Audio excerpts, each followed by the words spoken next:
Nous sommes en direct maintenant, cher Joseph Baout. Bonsoir, Joseph Baout. Bonsoir, Bonsoir. nos internautes. J'ai le grand plaisir ce soir de recevoir un ami tout d'abord et aussi un collègue qui est Joseph Baout. Joseph, il est chercheur au Carnegie Endowment, professeur à Sciences Po Paris. Il est aussi consultant permanent auprès du ministère des Affaires étrangères à Paris. Et félicitations, Joe, il vient d'être nommé comme directeur de l'Institut Sam Fares à l'Université américaine de Beyrouth. Il commencera début septembre prochain. Merci, Salam. Joseph Baout, il va partager avec nous ses réflexions sur la situation assez complexe au Liban.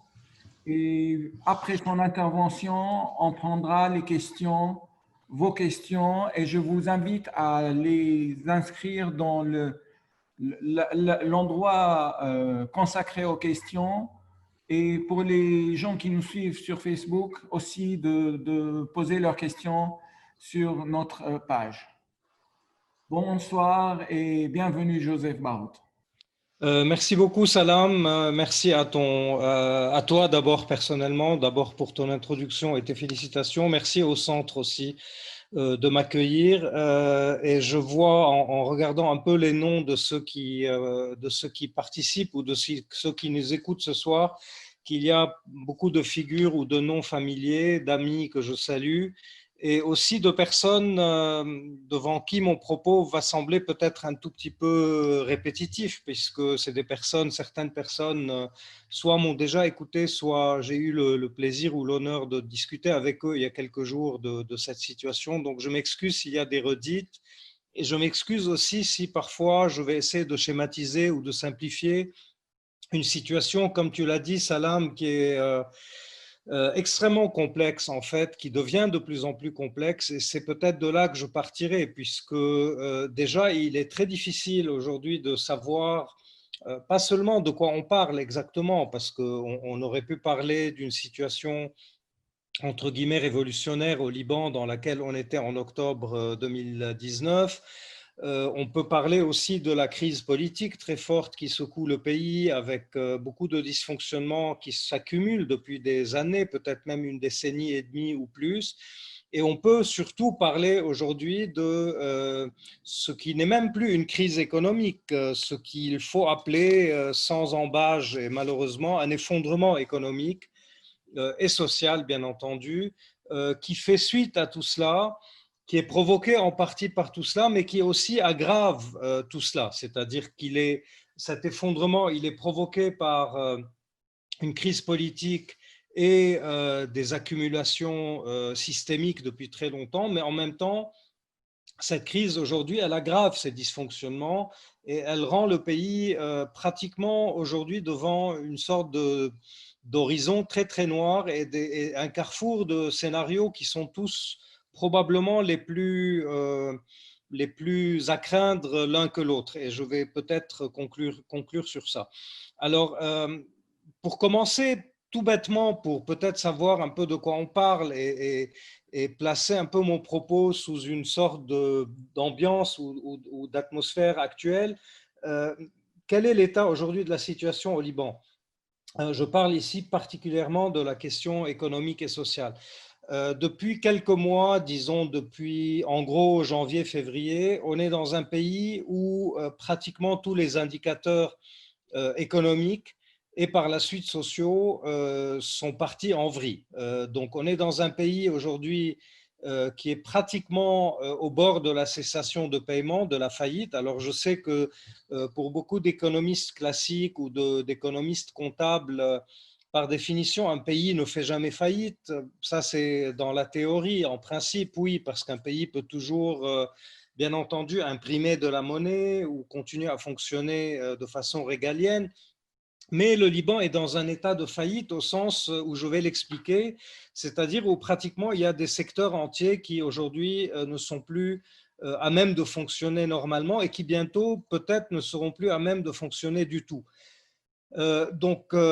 Pratiquement, pour passer en revue les indicateurs classiques de la macroéconomie, on est dans un pays où la dette publique intérieure et extérieure en dollars et en monnaie nationale, en livres libanaises, a dépassé tous les seuils explosifs. On est pratiquement aujourd'hui, si on cumule tous les agrégats, etc., à une affaire de 100 milliards de dollars de dette. C'est juste pour donner un indicateur, la dette mexicaine en son époque, qui avait été l'une des dettes les plus catastrophiques du monde, était de 132 milliards de dollars. Le Liban, qui fait peut-être un cinquantième de la taille du Mexique en économie, en territoire et en population, a une dette de 100 milliards aujourd'hui. Donc ça vous donne un peu une idée. Le ratio de la dette par rapport au PNB, au GDP, enfin au PIB ou au budget national, à la taille de l'économie, et au-delà de tout ce que les organisations internationales peuvent tolérer. On est à 170% en termes de dette par rapport à la taille de l'économie. Deuxièmement, il y a des déficits qui se sont maintenant accumulés et qui sont pratiquement irréversibles. Le déficit, bien sûr, public, le déficit budgétaire qui ne fait que se creuser, le déficit de la balance des paiements qui est devenu pratiquement d'un ratio de 1 à 20 peut-être, avec une baisse drastique de ce qui a toujours fait vivre l'économie libanaise. Ici, je m'adresse à certains Libanais expatriés de longue date et qui connaissent cette question mieux que quiconque. Ce qui a fait vivre cette économie, ça a été pendant très longtemps les transferts de ressources des expatriés vers le Liban. Ce transfert-là, il est pratiquement aujourd'hui à zéro, à part quelques petites sommes qui sont envoyées à titre individuel pour maintenir en vie des membres de famille. Donc, on est aussi dans un creusement de ce déficit et on est dans des déficits sectoriels qui sont devenus gigantesques. Je donne juste un seul chiffre. Je disais que la dette libanaise est de 100 milliards de dollars. Le trou, seul le trou causé par l'électricité du Liban, c'est-à-dire par le déficit du secteur électrique, factures impayées, frais de fuel, turbines qui s'arrêtent, etc., est de 45 milliards de dollars. Donc on est vraiment dans une situation extrêmement effrayante. Je ne vais pas continuer la liste des indicateurs macroéconomiques parce que ce serait trop fastidieux. Socialement, ça se traduit aujourd'hui par d'abord l'explosion du seuil de la parité de la livre libanaise par rapport au dollar. C'est-à-dire que le dollar qui a été maintenu pendant 25 ans après la guerre à un seuil fixe, et ça va être l'un des problèmes dont je vais parler tout à l'heure, puisque c'est un peu l'une des sources ou des origines de la crise, qui était maintenu au taux de 1 dollar égale 1500 livres libanaises, aujourd'hui sur le marché noir est de 1 dollar égale 10 000 livres libanaises, c'est-à-dire qu'on est pratiquement passé de 1 à 8 en l'espace de 3 ou 4 mois, ce qui est, d'après tous les économistes et toute la littérature économique, un des cas les plus criants de ce qu'on appelle l'hyperinflation dans le monde.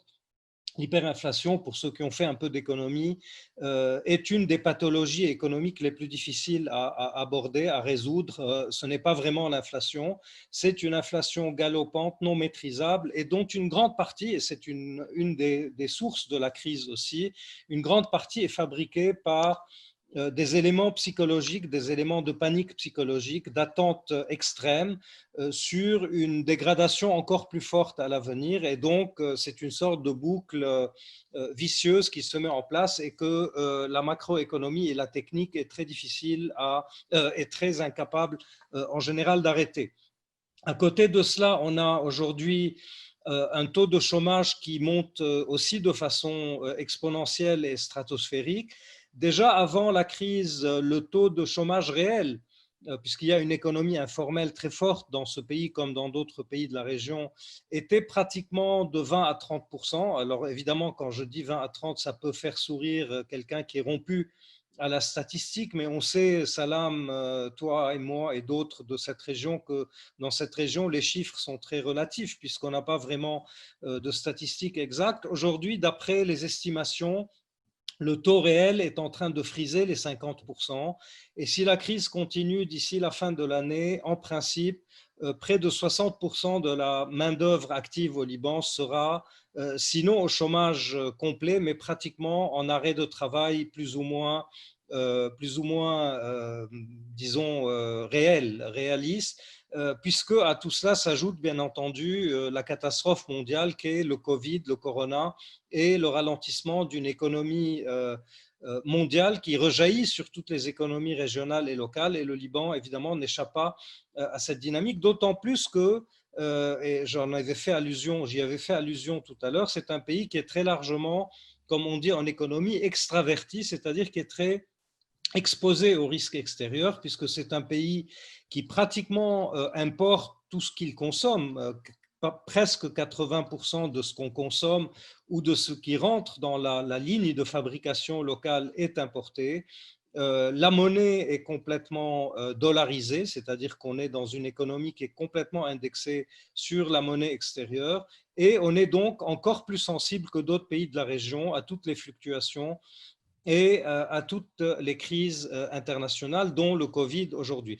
Donc, taux de chômage qui est en train de monter, on commence déjà à voir, et je ne vais plus beaucoup allonger le tableau, on commence déjà à voir des pathologies sociales extrêmement inquiétantes et douloureuses. Par exemple, à part les queues honteuses et humiliantes pour ceux qui les font devant les changeurs, devant les banques, devant les magasins de produits de première nécessité, on a un début de montée des taux de suicide. On a pratiquement 1 ou 2 suicides par jour dont on connaît l'occurrence. Bien entendu, on ne connaît pas le reste. Il y a des régions du pays qui probablement commencent à vivre en autarcie agricole ou alimentaire. Beaucoup de gens sont en train de revenir à une cultivation, une culture micro de leur jardin, de leur potager, etc.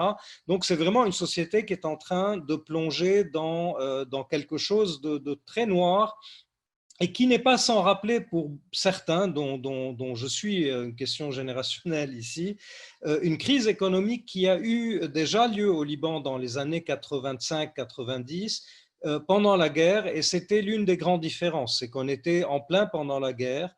Il y avait déjà eu la perte pratiquement du tiers de la richesse nationale à ce moment-là. C'était une des raisons qui pratiquement avait conduit dans un premier temps à l'exacerbation du conflit, mais dans un deuxième temps aussi à sa résolution, puisque le combat ne pouvait plus continuer faute de ressources suffisantes à l'époque. On n'est pas aujourd'hui dans le même cas de figure, et c'est peut-être une des choses sur lesquelles je reviendrai en conclusion par la suite, puisqu'aujourd'hui il y a une sorte de très grand désintérêt international par rapport à la situation libanaise. Et je vais en parler tout à l'heure. On est en train maintenant de faire ce webinaire au moment où le ministre des Affaires étrangères français quitte Beyrouth, dans quelques minutes probablement, ou ce soir, et où il est venu constater, comme tout le monde par ailleurs dans le monde, mais avec beaucoup plus de sympathie ou d'empathie, puisque la France est peut-être aujourd'hui le dernier pays qui s'intéresse au Liban pour ce qu'il est, et non pas pour d'autres raisons, que ce soit la question iranienne ou d'autres conflits. Jean-Yves Le Drian est venu constater encore une fois que rien ne pouvait plus être fait pour empêcher le saut parfois volontaire des Libanais dans le gouffre, et c'est justement ce côté volontariste, si vous voulez, sur lequel je vais maintenant dire quelques mots. Donc voilà la situation économique. Maintenant, qu'est-ce que ça veut dire? Comment on peut faire sens de tout ça politiquement, socialement et de façon un peu plus macro? Alors, bien entendu, au-delà des chiffres et de la macroéconomie que je viens de décrire, il faut bien comprendre que le tableau que je viens de faire n'est pas le fruit d'un cataclysme naturel, n'est pas le fruit d'un tremblement de terre, n'est pas le fruit d'une catastrophe climatique qui s'est abattue sur le pays. Elle est le fruit de politiques avec S, bien pensées, ou pas du tout pensées, mais bien pensées pour ne pas être pensées en fait, de toute une classe politique, toute confondue, et c'est un peu sur ça que j'aimerais axer mon propos ce soir, parce qu'il faut un peu sortir de ce manichéisme, qui consiste à dire qu'il suffit qu'une partie de la classe politique lève la main des rouages de l'État pour que tout fonctionne, etc. Tout ça, c'est, disons, des débats et des échanges politico-politiciens dans lesquels, non seulement je ne veux pas rentrer ce soir, mais par rapport auxquels je mets en garde de rentrer, puisque, en partie, ils font écran à la compréhension de la solution. Le résultat auquel on a abouti aujourd'hui en termes de catastrophe économique au Liban, et sociale et politique, c'est l'accumulation et le résultat du cumul de politiques publiques, économiques, financières, administratives, politiques et régionales que toute la classe politique dans son ensemble, toutes tendances confondues, a fabriqué allègrement, très souvent en collusion avec leurs adversaires apparents, pendant plus de 25 ans. Je ne vais pas maintenant rentrer dans cette histoire longue de distribution des responsabilités, qui a commencé la spirale de la dette publique, qui a instauré la politique de taux de change fixe qui nous mène à la catastrophe vers laquelle on est, qui a mis en place et nourri les circuits de la corruption dans les années 90 sous la tutelle syrienne, puis ensuite s'est retourné contre elle, est devenu l'adversaire de cette tutelle, puis ensuite a refait des accords avec l'autre branche du spectre politique, au-delà du clivage après 2005, entre 14 et 8 mars, etc. On connaît toute cette histoire, on connaît aussi la rhétorique de chacun des deux camps. L'un qui dit c'est vous qui avez ruiné le pays puisque vous avez mis le pays dans une sorte d'économie rentière depuis le début de l'ère de la post-guerre civile, du post-conflit au Liban depuis les années 90. D'autres disent c'est à vous qu'on doit la ruine du pays puisque votre aventurisme extérieur, le fait d'avoir conduit le pays à bouder la moitié de ses amis dans le monde fait qu'on est aujourd'hui étranglé économiquement. Tout ça, ce sont des explications très sympathiques et très gentilles. Elles sont partielles, elles sont peut-être partiellement justes, mais elles font écran au fait qu'en fait, toute cette classe politique a communié ensemble dans le désastre qui est en train d'être construit. Je rappelle juste que, par exemple, les derniers gouvernements au Liban étaient des gouvernements d'union nationale, c'est-à-dire où les deux forces opposées du 14 et du 8 mars étaient aux commandes. Je prends un exemple juste pour expliquer de quoi je parle et rappeler certaines vérités qui parfois ne font pas plaisir aux Libanais. Le plan de sauvetage, le dernier plan de sauvetage en cours, le seul qui est sur la table aujourd'hui, qui est celui qu'on appelle l'enveloppe CEDRE, c'est-à-dire ce plan très ambitieux qui a été offert, et je souligne le mot, par la France et ses amis. Et je ne fais pas ça parce que je suis en France et que parfois je participe à certains débats dans l'administration française, que je le dis, je ne fais pas ici de flagornerie, mais le seul pays à avoir mis en œuvre un plan de sauvetage, ou en tout cas une feuille de route pour essayer de sauver le Liban depuis 3 ans et quelques, a été la France, ce qui veut dire aussi que ça fait 3 ans et demi qu'on sait que la situation est catastrophique. Donc, se réveiller aujourd'hui, comme le font certains membres de la classe politique libanaise en criant à la catastrophe, c'est bien gentil aussi, mais ils la voyaient venir, en tout cas d'autres le leur disaient. Donc cette enveloppe CEDRE qui avait été mise en œuvre par la France ou sous la houlette de la France il y a 3 ans, déjà se montait à 11 milliards de dollars, ce qui n'est pas une petite somme par rapport à la catastrophe que je viens de décrire.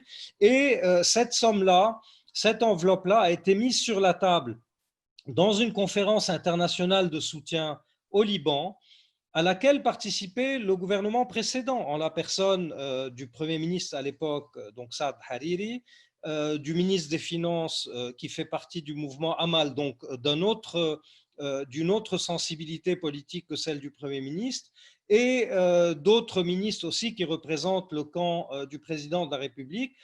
Je rappelle tout ça pour dire qu'en fait, tout le monde était témoin de cette dégradation.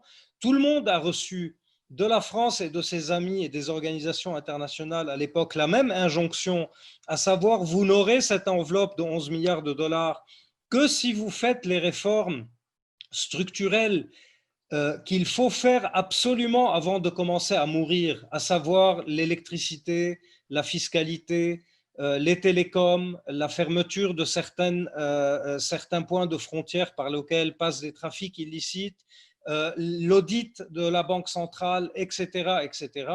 Cette feuille de route n'avait pas grand-chose de politique, ce n'était pas une injonction politique, il n'était pas question à l'époque ni de désarmer le Hezbollah, pour commencer à parler très franchement, ni d'obliger le Hezbollah à sortir du bourbier syrien dans lequel il s'est empêtré.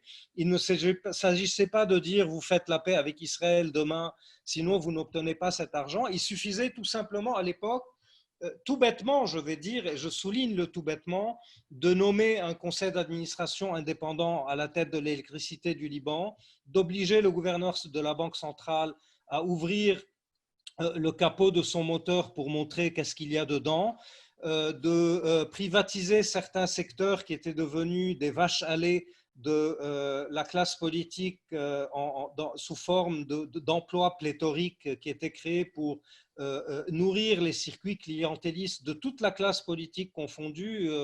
Ça va du Hezbollah à Saad Hariri ou même à Samir Jaja en passant par toutes les autres forces politiques. Cette enveloppe-là, elle a été mise sur le tapis et sur la table il y a 3 ans et demi, et le gouvernement précédent n'a pas fait un iota pour mettre en œuvre ces mesures ou ces réformes, pas plus que le gouvernement actuel. Donc moi, je raconte tout ça pour dire qu'il faut sortir un tout petit peu maintenant de ce ping-pong entre X et Y, entre 14 et 8 ou entre d'autres et certains, au sein de la classe politique, pour qui ce lancement d'accusations et d'accusations réciproques est un moyen en fait de fuir la responsabilité. Et je dirais, puisqu'on parle ici dans une enceinte qui réfléchit souvent aux révolutions arabes, et ici c'est un comparatif si vous voulez, c'est pour moi l'une des premières armes de la contre-révolution du pouvoir en place, tout confondu, qui est de renoyer les Libanais dans les querelles de la classe politique elle-même, sous couvert de grandes thématiques régionales, à savoir on est avec ou contre l'Iran, on est avec ou contre le Golfe, avec ou contre les pays occidentaux. Aujourd'hui, pour des Libanais qui voient 80 milliards de leurs avoirs évaporés dans les banques, qui n'ont plus accès à un sou. J'ai oublié de le dire tout à l'heure qu'un Libanais aujourd'hui ne peut plus retirer que 200 $ par semaine s'il a un compte en banque nourri. Je ne veux pas rentrer ici dans les chiffres. Et s'il ne les a pas, il ne peut pas avoir accès à son argent dans les banques. Tout cela n'a rien à voir, franchement, avec si l'accord nucléaire avec l'Iran va être reconduit, devait être suspendu, si on est avec Trump contre Qasem Soleimani, etc., etc.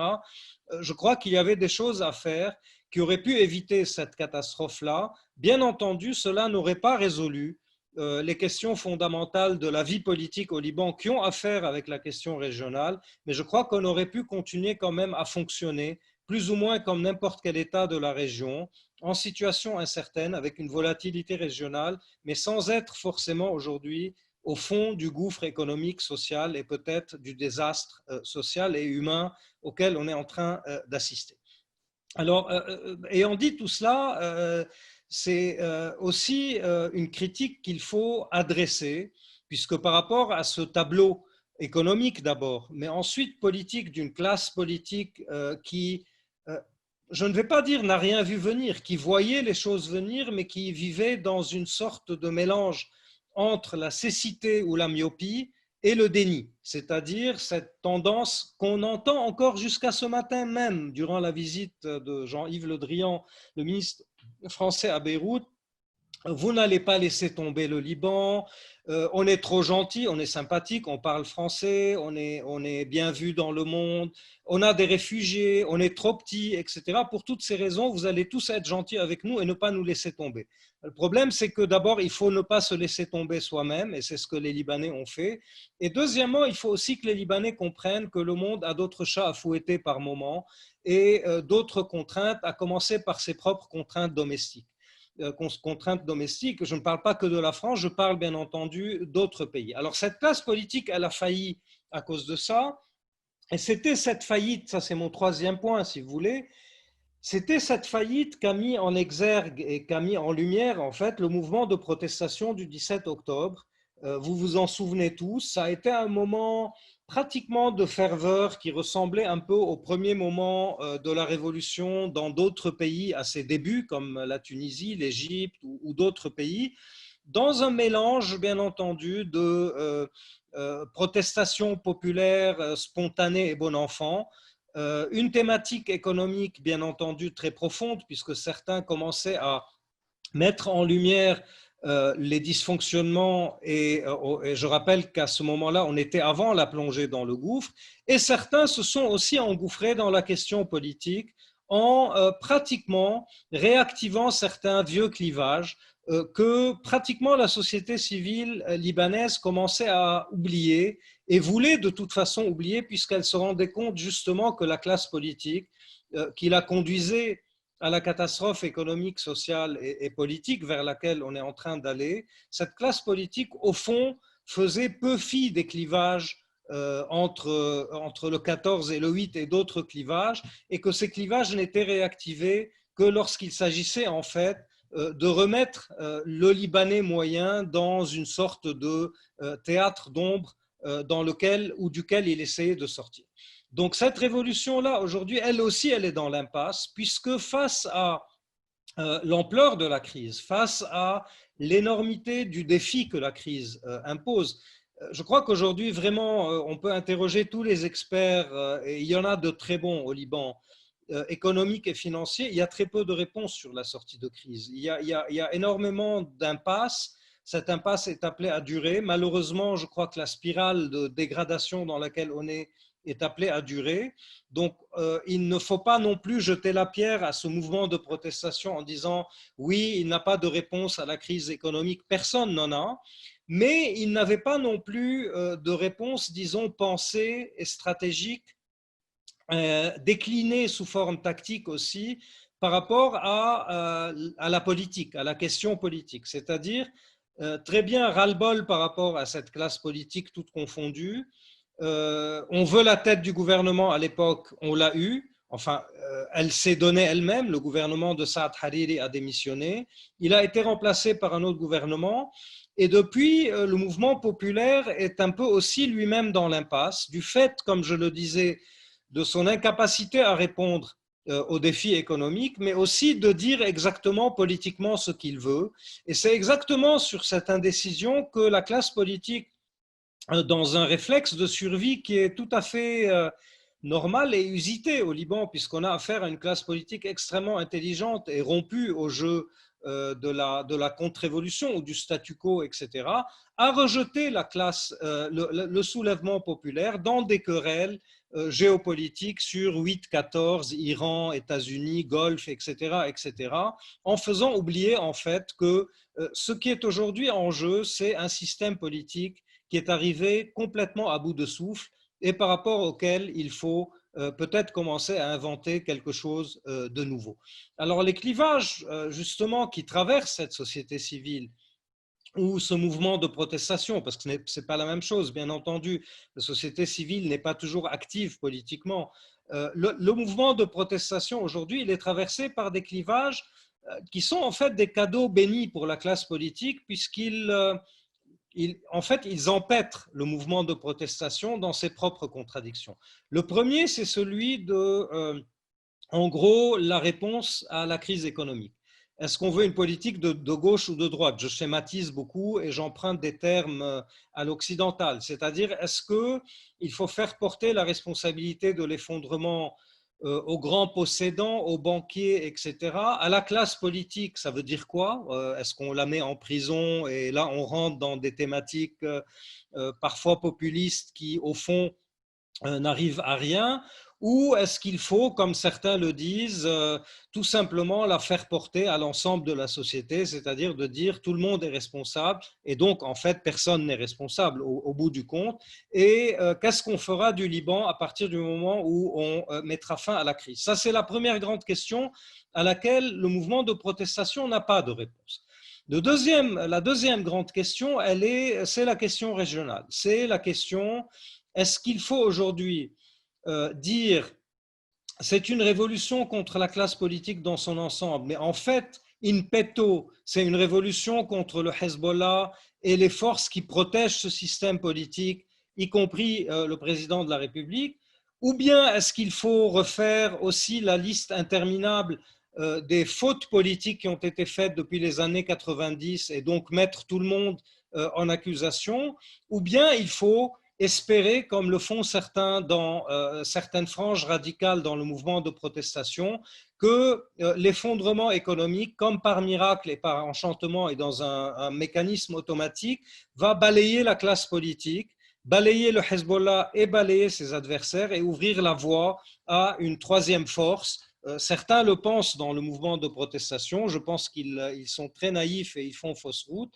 Et c'est aussi une question clivante et une question qui paralyse le mouvement de protestation, ce qui m'amène à la troisième question qui est, elle, tactique, c'est-à-dire est-ce qu'il faut aujourd'hui s'organiser en force politique institutionnelle qui réclame le changement à travers des élections législatives, c'est-à-dire on remet la balle en jeu, au risque de voir la classe politique qui est loin d'avoir perdu tous ses ressorts et toutes ses ressources, regagner ces élections d'une façon ou d'une autre et donc prolonger sa légitimité pour 10 à 15 ans, ou bien il faut jouer au contraire sur une dynamique proprement révolutionnaire qui appelle au renversement de ce pouvoir par des mécanismes de la rue. Et tout le monde sait qu'au Liban, le mécanisme de la rue, il enclenche très rapidement une spirale de violence dans laquelle la partie la plus forte est, bien entendu, celle qui tirera au mieux les marrons du feu, même si elle est elle-même aujourd'hui dans l'impasse. Et je parle ici, bien entendu, du Hezbollah. Donc voilà un peu les trois crises, si vous voulez. On a une crise économique et financière qui est gigantesque et énorme, qui à elle seule techniquement ferait caler n'importe quelle expertise internationale, puisque les réponses sont très difficiles. On a une crise du pouvoir et du système politique dans son ensemble, mais qui continue à jouer sur les ressorts de sa survie en jouant toute la palette de la contre-révolution, la segmentarisation confessionnelle, le clivage politique, le clientélisme, etc. Et on a une troisième crise qui est celle du mouvement de protestation, qui, elle, a du mal d'abord à se doter d'un socle programmatique suffisant et réaliste. On ne lui demande pas évidemment de dessiner le Liban de dans 20 ans, mais d'imaginer un peu les voies de sortie de la crise, et qui a un déficit organisationnel aussi, puisqu'on a affaire à une myriade de 45 à 50 petits mouvements. Je mets ici tout le monde confondu, bien entendu, il y en a qui sont plus importants et conséquents en termes de taille ou d'importance que d'autres, mais des mouvements qui sont incapables de stratégiser en commun le plus petit dénominateur commun et la plus petite action en commun qui pourrait conduire à mettre à mal un tant soit peu cette classe politique dont ils réclament le remplacement. Alors pour finir, parce que j'ai pris beaucoup de temps, quelles sont les voies possibles par rapport à cette situation? Qu'est-ce qui peut être attendu? Tout le monde évidemment regarde, et c'est disons, la quatrième composante de cette crise sur laquelle je suis passé rapidement, de temps en temps j'y ai fait allusion, mais à mon avis elle est essentielle, c'est la question régionale. Tout le monde au Liban aujourd'hui regarde en dehors du Liban. Alors ça c'est bien entendu un réflexe libanais permanent, classique et récurrent. Il est toujours mauvais parce qu'il empêche les Libanais de faire ce qu'ils doivent faire, c'est-à-dire régler leurs problèmes d'abord eux-mêmes. Mais en même temps, c'est vrai que le pays est aujourd'hui très largement fonction, ou l'avenir du pays est très largement fonction de ce qui va se passer dans les mois à venir dans la région. Le Careb, Salam en particulier, vous savez très bien que la dynamique de la crise syrienne dans l'année à venir, les 2 années à venir, va être cruciale pour la Syrie et pour son environnement. La suite du régime, la survie du régime, la reconduction d'Assad au pouvoir par des élections ou pas, est-ce que les Russes vont pouvoir imposer une solution politique ou pas, etc., etc. Et il y a la deuxième grande question, bien entendu, qui est gigantesque pour la région et qui est l'hypothèque iranienne et l'avenir de la négociation irano-américaine, s'il y en a une après les élections américaines, dépendamment, bien entendu, du résultat des élections. Alors là aussi, bien entendu, tout ça est vrai, Mais le problème est que les Libanais se focalisent pratiquement aujourd'hui de façon exclusive sur cette question, dans une sorte de mécanique qui les conduit, encore une fois, à se démettre de leurs propres responsabilités. C'est-à-dire qu'il y a un camp qui dit « Ok, l'effondrement est là, il n'y a plus rien à faire au Liban puisqu'on a tout perdu, il n'y a plus rien à changer. On va attendre de voir si les Américains vont mettre l'Iran à genoux. Et donc, à ce moment-là, on va se débarrasser de la tutelle du Hezbollah sur le système politique libanais et on pourra sortir de la crise puisque tout d'un coup, nos amis du Golfe et nos amis américains vont faire pleuvoir les dollars sur nous, en oubliant qu'il n'y a plus beaucoup de dollars à faire pleuvoir, mais ils vivent dans cette illusion, en ne réfléchissant pas à la nécessité qu'il faudra aussi reconstruire une économie qui ne soit pas qu'une économie de la mendicité et de la main tendue. Et l'autre partie, la partie adverse politiquement, dit il faut serrer les dents. C'est vrai que le système est en train de s'effondrer. On a mal aujourd'hui. Je parle ici, par exemple, pour le Hezbollah. J'imagine que c'est comme ça qu'il réfléchit. C'est vrai que notre population a mal aujourd'hui, mais dans quelques mois, on va avoir une nouvelle dynamique dans la région. Il va y avoir probablement une entente irano-américaine de nouveau. Les choses vont se desserrer et il va y avoir une traduction sur la scène libanaise de cet accord régional et nous aurons de nouveau la place qui nous sera dévolue dans cet arrangement macro-régional, puisque aujourd'hui, pratiquement, il y a une sorte d'immense restauration des systèmes politiques dans la région. Là aussi, le CAREP est bien au courant de cette affaire-là, puisque vous travaillez très souvent sur les dynamiques de restauration et de contre-révolution. Le problème, c'est que les deux logiques sont peut-être vraies analytiquement. Le problème aussi, c'est que si elles sont vraies analytiquement, ce sont deux paris. C'est-à-dire, on joue là encore à pile ou face l'avenir d'un pays. Et le problème, troisièmement, c'est qu'en jouant l'avenir du pays à pile ou face sur une question qui n'est pas du ressort des Libanais, encore une fois, les Libanais laissent filer le temps durant lequel ils ont des choses cruciales à faire. Si ce n'est pas politiquement, c'est en tout cas économiquement et en termes de réformes administratives, de réformes fiscales, de réformes financières, etc. Et aujourd'hui, il y a une sorte de nouveau de passivité, de démission et d'attentisme par rapport à ce qui va se passer dans la région. Alors, pour conclure, et puisque j'ai demandé, je me suis moi-même posé la question, vers quoi on peut aller à partir de là? D'abord, la résolution régionale, comme vous le savez très bien, et tu le sais, Salam, mieux que quiconque, elle n'est pas pour demain.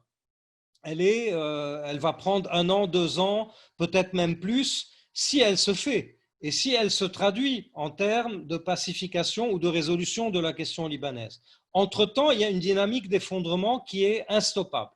Et ma crainte et ma certitude pratiquement, c'est que la courbe de l'effondrement libanais par rapport à la courbe de la dynamique régionale, qu'elle soit conflictuelle ou pacifique ou résolutionniste, si vous voulez, elle est plus rapide. C'est-à-dire que l'effondrement libanais, économique, social, sociétal, est plus rapide et elle est, à mon avis, programmée pour les 5 à 6 mois à venir.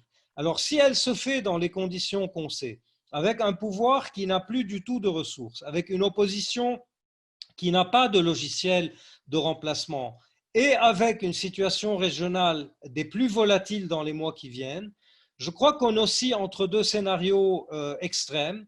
Le scénario de l'effritement du pays de plus en plus, c'est-à-dire crise économique, effondrement social, pathologie sociale de plus en plus accentuée, effritement de la sécurité et incapacité de l'une ou de l'autre force du fait même de l'effritement social et de la déréliction, si vous voulez, du tissu social à maintenir l'ordre, et le glissement progressif du pays vers une situation que moi j'appelle à la somalienne, on peut prendre d'autres métaphores, je ne suis vraiment pas friand de ce genre d'exercice, mais une situation d'insécurité latente, généralisée, avec le retour du pays à une sorte de morcellisation en territoire plus ou moins autogéré. Ça, c'est un des scénarios possibles.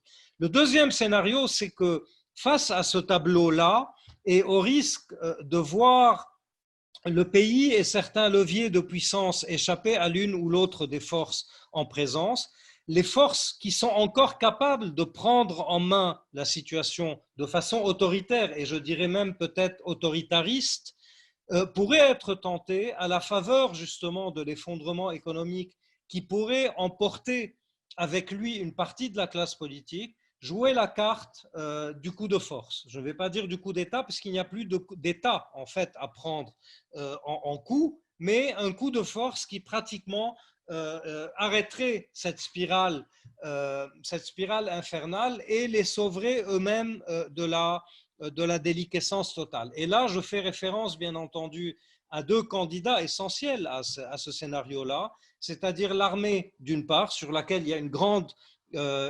interrogation, et le Hezbollah, d'autre part, puisqu'il reste, malgré tout, la seule force structurée et capable de to call the shots, comme on dit en anglais, dans le pays. Alors, bien entendu, l'un ou l'autre faisant ce coup de force tout seul risque de mener le pays au scénario 1, c'est-à-dire au clash par résistance de l'une ou de l'autre force. La question qu'il faut se poser, c'est est-ce qu'il n'y aurait pas possibilité à un moment donné d'une sorte d'accord tacite ou explicite entre ces deux forces, entre l'armée et le Hezbollah, avec une couverture régionale justement, pour stabiliser peut-être le pays de façon autoritaire, bien entendu, et autoritariste, et à ce moment-là, attendre cette fois des jours meilleurs, mais avec une sorte de force politique, de chape politique qui maintiendrait le pays dans un état pratiquement de frigorification, d'une certaine façon, en attendant la solution. J'ai dit au début que je finirais sur des scénarios qui sont pratiquement plus noirs les uns que les autres. Je crois que aujourd'hui, c'est malheureusement entre ces deux scénarios que je vois la suite des choses, à moins justement que les Libanais font ce qu'ils n'ont jamais fait depuis 25 ans et qu'ils n'ont pas su faire depuis 6 à 7 mois, à savoir se mettre ensemble, réfléchir de façon réaliste et raisonnée à leur avenir le plus lointain, mais surtout d'abord à leur avenir immédiat et à la façon qu'ils ont encore de pouvoir éviter le pire qui est pratiquement certain. Merci Salam et désolé pour le côté extrêmement noir de mon propos. Merci beaucoup, Joseph. C'est vrai que c'est un côté noir, mais c'est un côté tout à fait réaliste. Et moi, je trouvais dans chaque point noir, entre guillemets, que tu évoquais, une réalité frappante. Et j'allais te demander, est-ce que une solution, tu l'as évoqué durant ton intervention, la Syrie, à peu près l'influence de la Syrie sur la crise libanaise. Mais est-ce qu'une solution qui est aussi pour moi très lointaine à être réalisée pour pour la crise syrienne, pourra éventuellement aider à sortir un petit peu de ce marasme actuel? Parce on observe maintenant que la force dominante, c'est-à-dire le Hezbollah, continue à amener ce qu'il reste encore comme richesse au Liban, de point de vue de devises étrangères ou de point de vue même du fuel, d'une façon tout à fait flagrante vers la Syrie pour soutenir ou pour maintenir l'économie syrienne qui est aussi en crise. Comment tu vois les choses, cet échange d'intérêts et de crise entre les deux pays? Il y a plusieurs, pas questions dans la question, mais plusieurs niveaux dans la question. Je ne suis pas sûr de savoir très bien de quoi on parle quand on parle de résolution de la crise syrienne, parce que ça veut dire, d'abord, ça suppose de savoir sur quel mode elle va être résolue. Je mets de côté ici l'aspect, disons, éthique ou de valeur.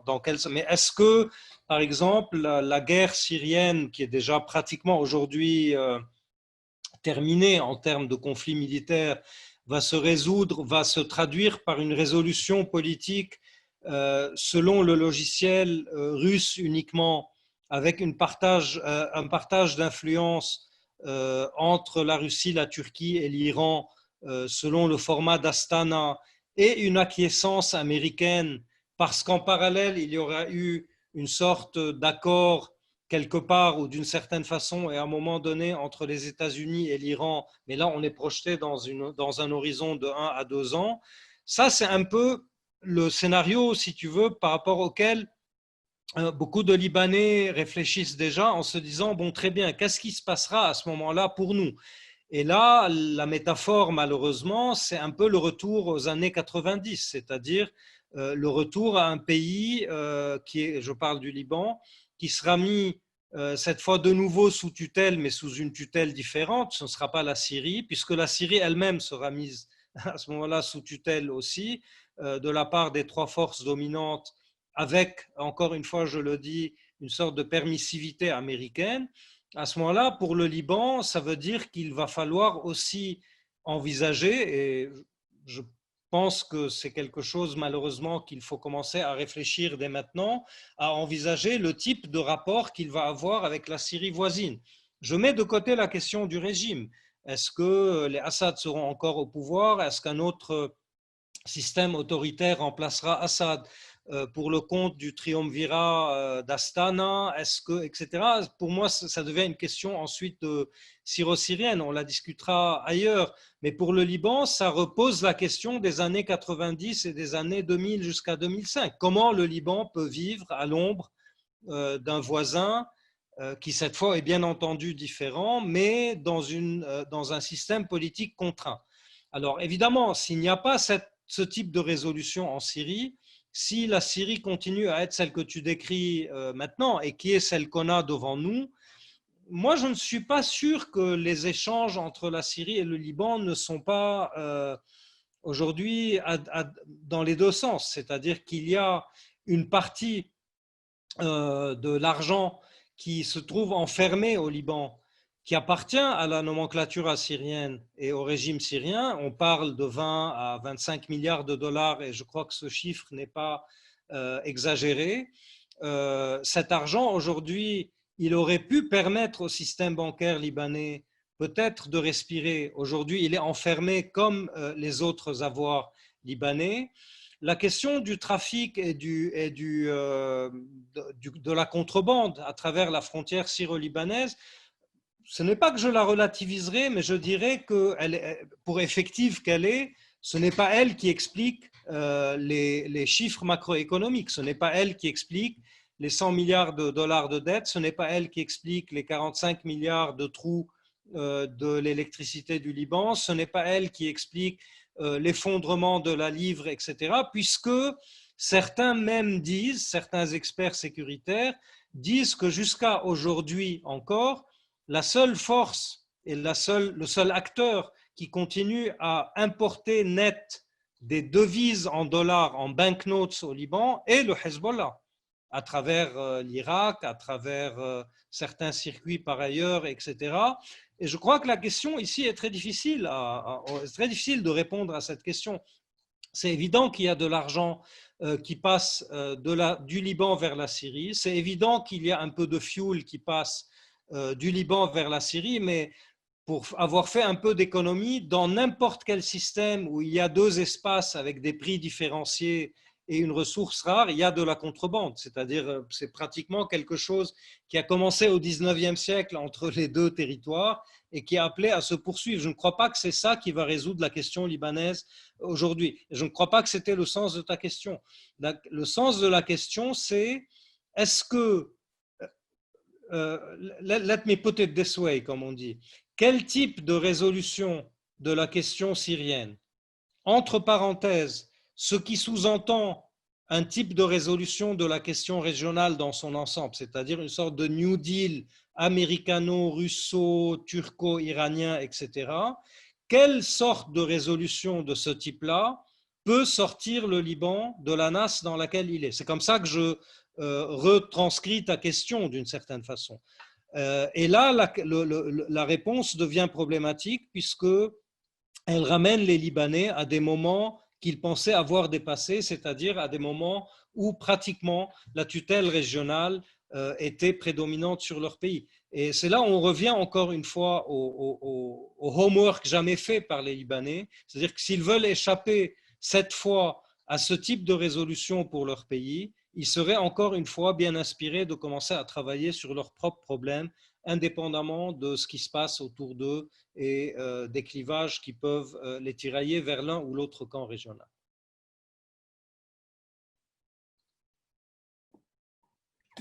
Ton intervention a été tellement riche que je vois maintenant parmi les questions que tu as déjà répondu à pas mal de questions C'est en fait parce que j'ai faim et que je veux aller dîner, donc j'essaie de finir vite. En tout cas, peut-être très rapidement, il y a une question, qu'en est-il de l'armée? Tu l'as évoqué dans tes scénarios, mais est-ce que ça peut être réel comme rôle important? Ça peut être réel, je ne sais pas, personne ne sait, y compris peut-être même l'armée elle-même. Disons que tout d'abord un point d'histoire. Ce ne sera pas la première fois que l'armée, dans le contexte libanais, hein, ce n'est pas le contexte arabe qu'on connaît, ce n'est pas un coup d'État à l'égyptienne ou à la syrienne ou à l'irakienne. Ce n'aura pas été la première fois que l'armée est appelée à jouer un rôle de transition politique. Elle l'a joué en 1958, elle l'a joué d'une certaine façon après la guerre. Ce n'est pas un hasard qu'on a eu quand même, avant le président actuel, 2 commandants en chef de l'armée qui ont été présidents de la République, avec un fort rôle des appareils de sécurité, bien entendu à l'époque en collaboration avec la tutelle syrienne, mais ensuite en collaboration avec le Hezbollah. Ce ne sera pas la première fois qu'on assiste à un scénario pareil. Évidemment, cette fois, il va prendre une forme qu'on ne connaît pas. Maintenant, le comportement de l'armée depuis le 17 octobre jusqu'à aujourd'hui est aussi, à mon avis, quelque chose qu'il faut regarder de près. Ça a été un comportement très largement républicain, c'est-à-dire un comportement qui a parfois résisté au pouvoir politique qui lui enjoignait d'être beaucoup plus brutal et beaucoup plus fort, mais ce n'est quand même pas un comportement complètement, disons, du côté de la rue et de la protestation, puisqu'il fallait aussi que l'armée préserve d'une certaine façon sa marge de manœuvre, et il faut aussi savoir, et certains des auditeurs ici le savent peut-être très bien, que l'armée non plus n'est pas un corps homogène et unifié au Liban. Et ça, c'est le risque. C'est que l'armée, très souvent au Liban, lorsqu'elle est rentrée dans l'arène politique, a implosé elle-même. Elle s'est clivée, elle s'est effritée, elle a même cessé d'exister. La question aujourd'hui qui se pose est de savoir, et je reviens un peu à mon tableau noir et très effrayant au niveau social, et je vous demande juste de faire le film dans votre tête. Si dans 4-5 mois, l'effondrement de la livre libanaise, qui est au rythme qu'on connaît aujourd'hui, fait arriver le salaire du soldat au niveau de 30 à 40, 50 dollars par mois, alors qu'il est aujourd'hui de 600, et que ce soldat n'arrive même plus à prendre un taxi pour aller voir sa famille au Akkar ou à envoyer une boîte de thon à sa mère au sud du Liban, ou etc. Quel va être le scénario qui va se jouer? Est-ce que ce soldat va continuer à obéir aux ordres? Est-ce qu'il va vendre au marché noir son M16 et les balles qui viennent avec à la milice du coin? Est-ce qu'il va lui-même rejoindre la milice du coin ou en former une avec ses cousins au village, etc.? Ou est-ce qu'il va être tenté de se dire, si ce n'est pas lui, mais en tout cas son officier, c'est cette classe politique qui nous a menés à là où on en est, on va aller tous les mettre dans leur maison, parce qu'on ne met pas des gens en prison au Liban, c'est encore quelque chose qu'on n'a pas connu. Et on va peut-être mettre de l'ordre dans tout ça. C'est un des scénarios qui est aujourd'hui extrêmement pensé. Je ne veux pas aller trop loin sur cette affaire, mais les quelques échos que j'ai de ce qui se discute à haut niveau au sein de l'état-major, etc., laissent penser qu'on ne va pas laisser les choses arriver au point où l'armée elle-même devient une sorte d'acteur complètement miné par l'effondrement généralisé.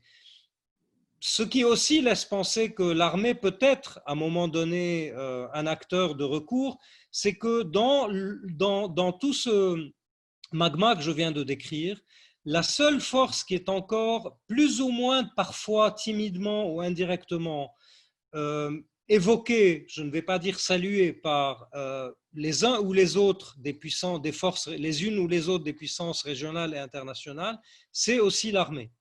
C'est par exemple le fait que les Américains, qui aujourd'hui cessent toute aide au Liban sous le prétexte que le Liban égale le Hezbollah, continuent encore à payer des sommes conséquentes en soutien à l'armée. La France le fait.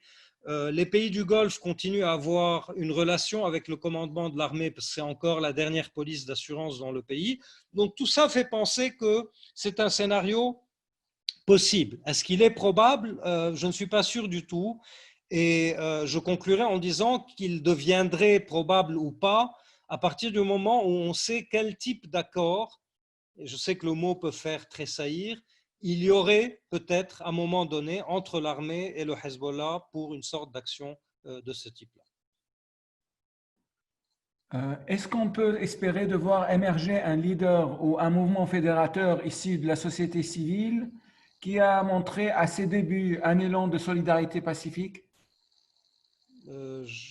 Je crois que j'avais répondu un peu, j'ai répondu à la question en disant que, alors là aussi, il y a, si tu veux, Salam, le problème c'est qu'on a une chose et son contraire. Alors au tout début de la révolution ou de la révolte en octobre, tu sais que depuis un moment dans le monde arabe et dans la région, on est dans ce mode, je ne veux pas dire cette mode, mais ce mode de révolution qu'on appelle faceless et leaderless, etc. C'est-à-dire des révolutions très horizontales, sans figure de chef, etc.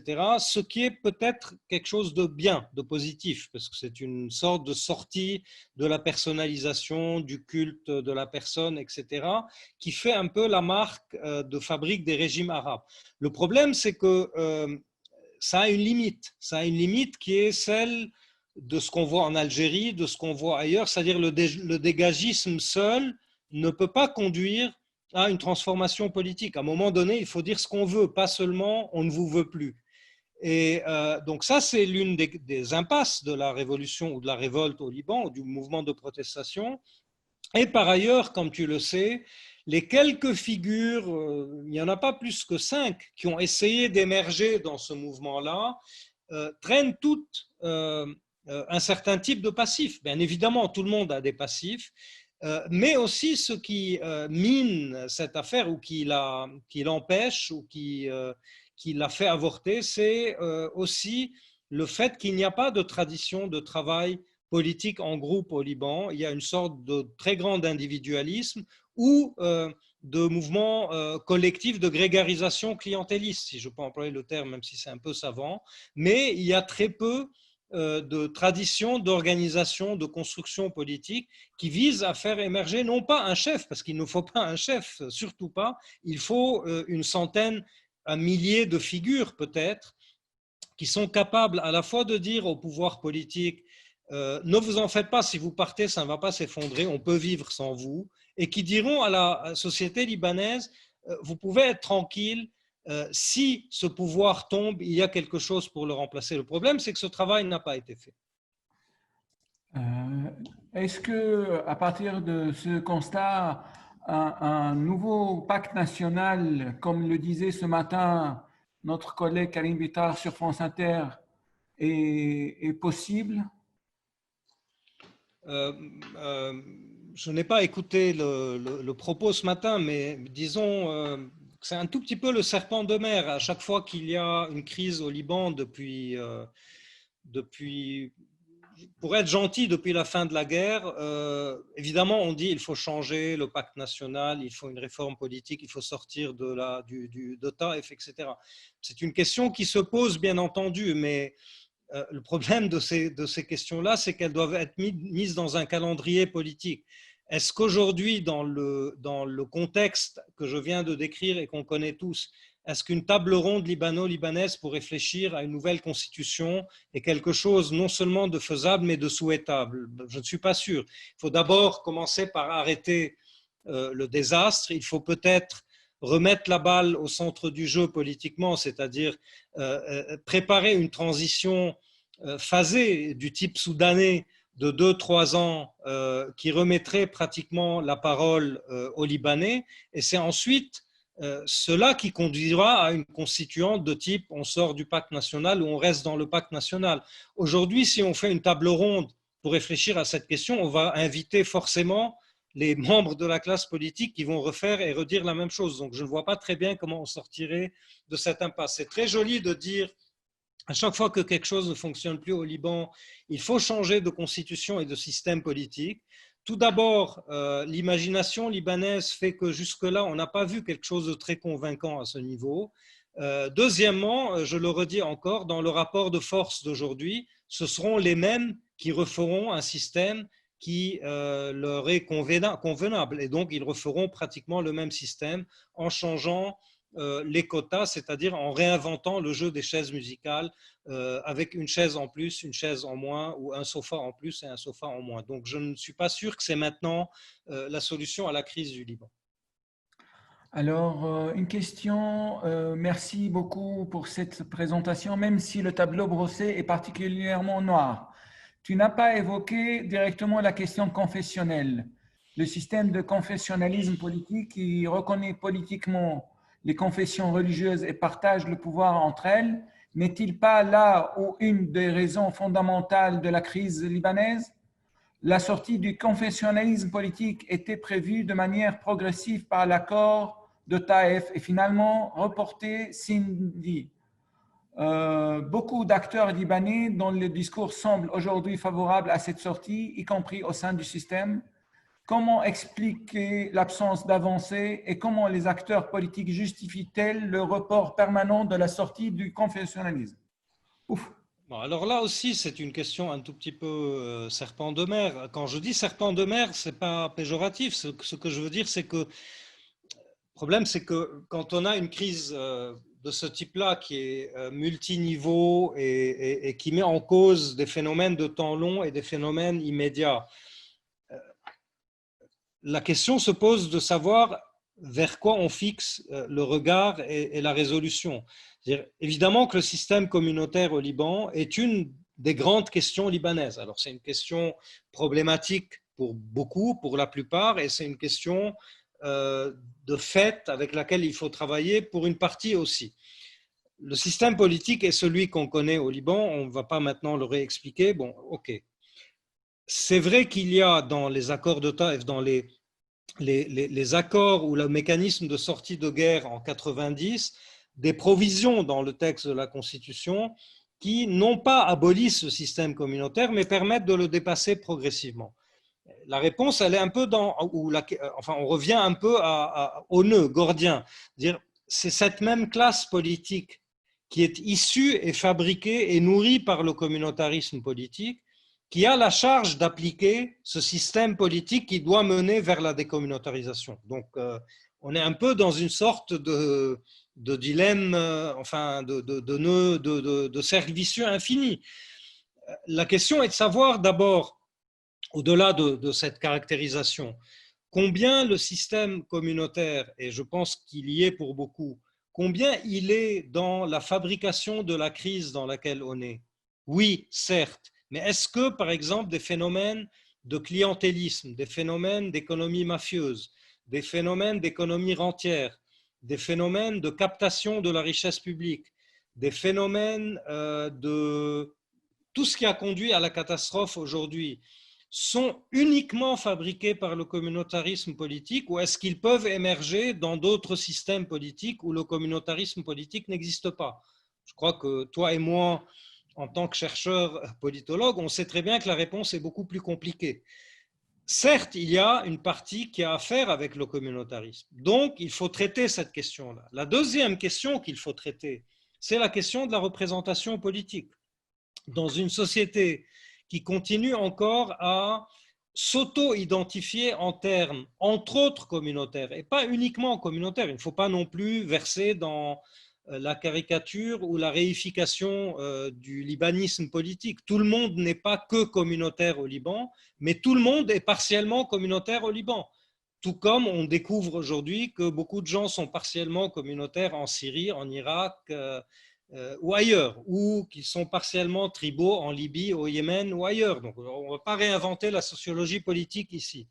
La question devient, dans l'ingénierie politique, comment on fait en termes de construction constitutionnelle et institutionnelle pour à la fois donner des droits aux individus, comme dans tout système, disons, de type occidental, c'est-à-dire qui respecte les droits des individus, les droits de l'homme, etc., et qui en même temps continue à répondre, pendant un moment au moins en tout cas, à la nécessité de donner des garanties aux groupes tels qu'ils se définissent. S'ils se définissent linguistiquement, ils sont libres. S'ils se définissent communautairement, ils sont libres. S'ils se définissent ethniquement, c'est leur affaire. S'ils ne se définissent pas du tout aussi, c'est leur affaire et ils doivent avoir une place dans le système. Ça, c'est une des questions par rapport auxquelles le système, la réponse politique libanaise a constamment buté. La troisième question est de savoir, au-delà du discours tel que la question, enfin tel que le reflète la question qui est posée, ou que je peux faire mien, ou que tu peux faire tien, de façon réaliste, quelle est aujourd'hui la majorité au Liban en termes de questions confessionnelles, non confessionnelles? Est-ce qu'il y a vraiment une majorité politique au Liban pour passer à un système non communautaire, ou est-ce que c'est le fait d'une partie de la population, alors quitte à elle s'organiser, prendre une voie, agir politiquement en conséquent, etc., etc. Donc ça, c'est aussi la troisième question, c'est celle de savoir qui vraiment veut passer à un système non communautaire. Et la question annexe, qui est la quatrième et qui est la plus intéressante à mon avis au Liban, c'est comment faire, comment travailler avec ce que Ahmad Baidoun appelle les appels communautaires à la décommunautarisation politique. Si aujourd'hui un parti comme le Hezbollah ou Amal a dans son programme l'appel à la décommunautarisation politique, et je parle concrètement, il les a, est-ce que forcément c'est un discours d'acteur que je dois prendre pour argent comptant? Oui ou non, mais le problème n'est pas d'être paranoïaque dans l'absolu, mais c'est de se dire, ok, c'est un discours d'acteur. Qu'est-ce que j'en fais en tant qu'analyste politique et qu'est-ce que j'en fais en tant que stratège politique? Comment j'interagis avec ça? Comment je suis en train d'agir avec un appel à la décommunautarisation alors que je sais que cet appel, il est fondamentalement communautaire quelque part? D'accord. Bon, évidemment, ça devient des problèmes qui peuvent toucher à la psychanalyse aussi ou à la psychologie politique. Mais il faut les adresser, il faut les regarder telles quelles. Et Salam, je suis content que ce soit toi qui modère cette table ronde et que ce soit un centre comme le tien, puisque tu sais que cette question, elle se pose aujourd'hui en Syrie, en Irak, en Libye, peut-être demain au Yémen et un jour ou l'autre dans le Golfe Persique. Donc, ce sont des questions compliquées. Les réponses de type il n'y a qu'à 3 points de suspension, abolir le communisme, c'est très joli tout ça, mais ça, pour moi, en tant que politologue, ça ne va pas très loin. Tout à fait. Alors, encore une question longue à laquelle j'aimerais bien avoir une réponse courte. Monsieur Baout a évoqué deux solutions temporaires immédiates, une entente entre l'armée et le Hizb pour Ce ne sont tenir… pas des solutions, ce sont des scénarios. Moi, je n'ai pas de solution. Voilà, voilà, En tout cas, ce n'est sûrement pas ma solution. Ce sont des scénarios. scénario. Une entente entre l'armée et le Hizb pour tenir le pays en quelque sorte. Et la deuxième est le miracle d'une entente entre Libanais eux-mêmes. Le premier scénario a consacré la mainmise du Hizb contestée par une majorité de Libanais. Quant au miracle de l'entente possible entre les Libanais, pourrait-elle se traduire par une éclaircie quelconque alors que la crise libanaise et la frustration d'une énorme main de fer entre plusieurs joueurs dans la région, ces joueurs accepteraient-ils de cautionner une telle entente? J'en doute, ce qui nous ramène à dire que ces deux solutions, scénarios, sont très problématiques, sinon impossibles. Très bien. Comme il n'y a pas de point d'interrogation à la fin du paragraphe, je ne suis pas tenu de répondre, à part le fait que j'ai dit que ce ne sont pas des solutions, ce sont des scénarios.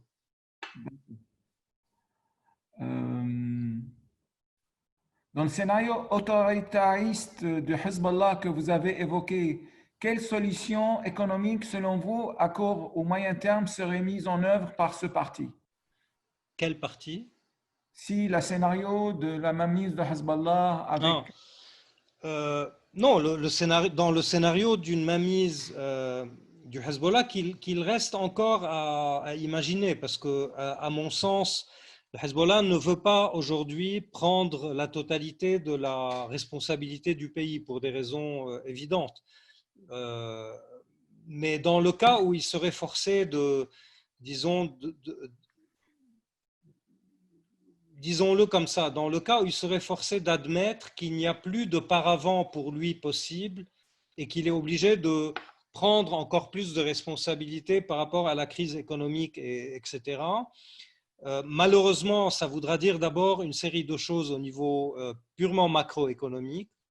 Ça voudra dire que toute chance ou toute possibilité de solution négociée avec les donateurs internationaux serait pratiquement caduque et nulle. Ça veut dire qu'il n'y aura plus de négociations avec les partenaires occidentaux, le FMI, etc., en dehors desquels il n'y a aucune solution structurelle à la crise financière libanaise. Ça veut dire aussi qu'on rentre dans une sorte de scénario, disons, d'encerclement économique du type Gaza, et c'est pour ça que le Hezbollah ne veut pas en arriver à cette extrémité. Évidemment, il y a le fantasme qu'a agité le secrétaire général du Hezbollah, Hassan Nasrallah, dans 2 ou 3 discours assez importants en termes de réorientation de l'économie libanaise vers un nouveau monde qui serait, etc., etc. Ça, évidemment, que c'est en partie de la rhétorique discursive, mais c'est en partie aussi quelque chose que l'Iran, en tout cas, et que certaines élites irakiennes au pouvoir et jusque-là et même maintenant ont peut-être en tête, c'est-à-dire la construction d'une économie régionale de résistance. Ça ne va pas très loin tout ça. Ça ne résoudra évidemment pas la question du taux de change au Liban, ça ne résoudra évidemment pas la question de l'équilibre macroéconomique. Ça peut résoudre, par exemple, la question du courant électrique qui serait à ce moment-là acheminé de Syrie, etc. Mais ça pose, on revient aux grandes questions qu'on discutait tout à l'heure tous les deux, ça revient à la question des accords régionaux. C'est-à-dire le Liban faisant ça, se mettrait pour le coup en contravention avec la légalité internationale, y compris le Caesars Act, etc., etc. Donc, est-ce que le Liban peut aujourd'hui se permettre, par exemple, de prendre du courant électrique de Syrie, puisque la Syrie en a à vendre au Liban, puisqu'elle fait un surplus électrique paradoxalement? Oui, mais à ce moment-là, comment on le paye? 2, qu'est-ce que ça veut dire en termes de sanctions internationales? 3, est-ce que le trade-off est valable de prendre de l'électricité syrienne ou un peu de pétrole irakien, mais tomber pour le coup sous le coup de sanctions très fortes sur le système bancaire qui tueraient cette fois complètement les circuits financiers au Liban? Donc ce sont des questions de ce type-là que le Hezbollah aurait à régler. Maintenant, en termes beaucoup plus micro et sociologiques, on sait évidemment qu'un parti comme celui-là, s'il devait prendre, pas le pouvoir, mais plus de pouvoir, parce qu'il a aujourd'hui le pouvoir en grande partie, va traduire cette prise de pouvoir en termes sociaux, etc., par des politiques extrêmement populistes, mais viendra le défi de savoir comment il peut les payer. C'est-à-dire s'il veut continuer à subventionner la farine, l'électricité, le fuel, les médicaments, certains produits de première nécessité, etc., il va falloir répondre à la question comment on les subventionne, d'où on amène l'argent. Donc c'est pour ça aussi que le Hezbollah, à mon avis, ne veut pas prendre cette patate chaude et ne veut pas avaler cette pilule. C'est pour ça aussi que je dis, et je souligne encore une fois que c'est un scénario et non pas une solution, c'est pour ça aussi qu'il pourrait être tenté de trouver un terme d'entente avec l'armée et une partie de la classe politique pour une sorte de solution à moyen terme. Le concept de neutralité prôné par le patriarche Rai a-t-il une chance d'aboutir? Le Hezbollah peut-il l'accepter? La question de la neutralité, c'est aussi comme la question du communautarisme. Ça fait 60 ans qu'on l'entend revenir. Le problème, c'est que, et moi vraiment, très modestement, je ne sais pas très bien ce que ceux qui l'articulent veulent dire, parce que là aussi, il y a un appel non neutre à la neutralité très souvent. C'est-à-dire la plupart des gens qui aujourd'hui, dans le contexte actuel, parlent de neutralité, ont en tête uniquement de sortir le Hezbollah des conflits régionaux dans lesquels il est enfoncé, ce qui est une très bonne chose. Le problème, c'est qu'ils n'ont pas très envie de sortir le Liban de l'autre axe contre lequel le Hezbollah est enfoncé dans la région. Donc, je crois qu'il faudra encore travailler un tout petit peu sur l'élaboration de ce que veut dire la neutralité libanaise avant de la poser. Ensuite, il y a des questions techniques de pur droit international. Une neutralité, ça se proclame bien entendu par l'acteur lui-même, mais ça se fait accepter aussi par son environnement régional et international. Je ne suis pas très sûr que tant que les conflits de la région, et je parle du premier d'entre eux, historiquement en tout cas, le conflit israélo-arabe, sont en cours, je ne suis pas très sûr que ce genre de rhétorique a beaucoup de place en dehors d'animer pendant quelques jours le débat libanais avant qu'il ne soit oublié et qu'on revienne aux questions réelles, à savoir le taux du dollar, le prix du pain et les fins de mois des Libanais. Une question du Facebook. Vous disiez qu'il y a beaucoup de personnes compétentes. Comment réunir ces personnes et mener une vraie réflexion? Ça, c'est une question d'acteurs politiques. Je crois qu'ils doivent se la poser eux-mêmes. Tous les pays du monde et toutes les sociétés du monde ont mis ensemble des forces qui ne sont pas toujours naturellement alliées. C'est un travail de longue haleine, c'est un travail d'abord de construction de la confiance, c'est un travail de reconnaissance mutuelle, c'est un travail de volonté aussi, puisqu'il y a des gens qui n'ont pas très envie de faire du travail avec d'autres. Et voilà, les Libanais ne sont pas différents de tous les êtres humains dans le monde. Ils ont tous les défauts que les gens ont et toutes les qualités. Ils pensent avoir peut-être plus de qualités que d'autres. Moi, j'attends encore de voir, mais je crois qu'ils devront faire ce que tous les pays, tous les acteurs politiques dans le monde ont essayé de faire, à savoir stratégiser, réfléchir des plateformes communes et élaborer des figures alternatives au pouvoir qu'ils prétendent remplacer. Tant qu'ils ne font pas ça, ils peuvent être les cadres les plus brillants dans toutes les sociétés et les compagnies internationales du monde. La seule chose qu'ils ont, en tout cas lamentablement, raté jusqu'à maintenant, c'est la construction de leur système politique. La dernière question, parce qu'on va vous laisser aller dîner, cher Joe. Vous évoquiez le nombre de suicides en augmentation au Liban. Beaucoup de domestiques se trouvent aussi parmi les victimes. Pourriez-vous analyser rapidement comment cette crise impacte aussi ces travailleurs migrants au Liban? Alors, bon, malheureusement, on va finir sur la note la plus noire, probablement, parce que c'est effectivement la question la plus terrible au Liban, c'est celle des suicides d'abord et de la main-d'œuvre. Et malheureusement, ils se recoupent par moments. D'abord, en temps normal, entre guillemets, la situation de la main-d'œuvre migrante au Liban est assez désastreuse. C'est un pays qui applique les lois qui sont appliquées dans beaucoup de pays de la région, notamment les pays du Golfe ou ailleurs, à savoir le système de la kafala dans son sens le plus honteux, je dirais, pour les législations internationales et pour les droits de l'homme, avec aussi un racisme social et sociétal et culturel qui est quand même assez marqué au Liban par rapport à cette main-d'œuvre. Évidemment que la crise aujourd'hui rend la chose encore plus aiguë et plus douloureuse, puisque cette main-d'œuvre-là est au Liban uniquement pour une raison, vu le mauvais traitement qu'elle subit, c'est de pouvoir retirer des devises étrangères, notamment des dollars, pour les envoyer aux membres de leur famille dans leur pays d'origine. Et cet accès aux dollars aujourd'hui, il est devenu pratiquement impossible aux Libanais eux-mêmes et donc a fortiori à cette main-d'œuvre étrangère. Donc cette main-d'œuvre se retrouve en situation insupportable de traitement, je dirais, sans plus avoir ce qui aurait pu la consoler, à savoir son salaire de fin de mois, les 500 ou 600 dollars dont ils envoient 600, 500 ou 400 à leur famille au Bangladesh, au Sri Lanka, aux Philippines ou en Éthiopie. S'ils n'ont plus ça aujourd'hui, forcément le deal devient insupportable et c'est ce qui les conduit soit à la fuite pour essayer de repartir dans leur pays, avec un pays où évidemment l'aéroport est fermé pour cause de Corona très largement, soit à partir en se jetant par la fenêtre.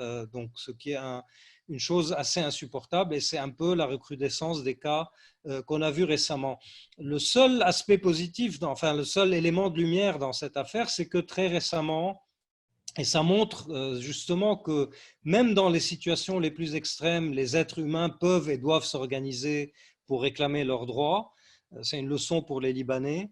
Même dans ces situations extrêmes, la main-d'œuvre, en tout cas éthiopienne, c'est ce que je connais un peu, parce que j'ai vu ça dans certains journaux, a commencé à s'organiser en termes d'associations, de défense des droits de ces domestiques-là, d'entraide et de soutien psychologique et d'entraide et de soutien matériel, c'est-à-dire de cuisine commune, etc. etc. Ça montre aussi que cette partie de la population qui vit au Liban, je ne dirais pas de population libanaise, mais qui vit au Liban et qui a parfois très largement contribué au mode de vie très confortable des Libanais pendant des années, est aujourd'hui capable de s'organiser elle-même et de trouver des solutions à une crise qui est aussi insupportable que celle que vivent beaucoup de Libanais. Et de nous donner des leçons aussi. C'est ce que j'ai essayé de dire sans être trop méchant. Merci beaucoup Joseph Baout, merci pour le public qui nous a suivis et je profite de l'occasion pour annoncer notre prochain webinaire qui va avoir lieu cette fois-ci le jeudi 30 avec un compatriote mais qui vit très loin du Liban, qui est le recteur de l'université de 3 février à Buenos Aires, qui est le professeur Hannibal Josami, qui va nous parler des Arabes en Argentine et les relations entre l'Argentine et les pays arabes et la population arabe qui a immigré là-bas au début du siècle dernier. Alors, merci encore une fois, Joseph. Merci à toi, Salah. Merci à vous et merci à tout le monde pour leur écoute bientôt, et les questions. J'espère. À très vite. Au revoir. Au revoir.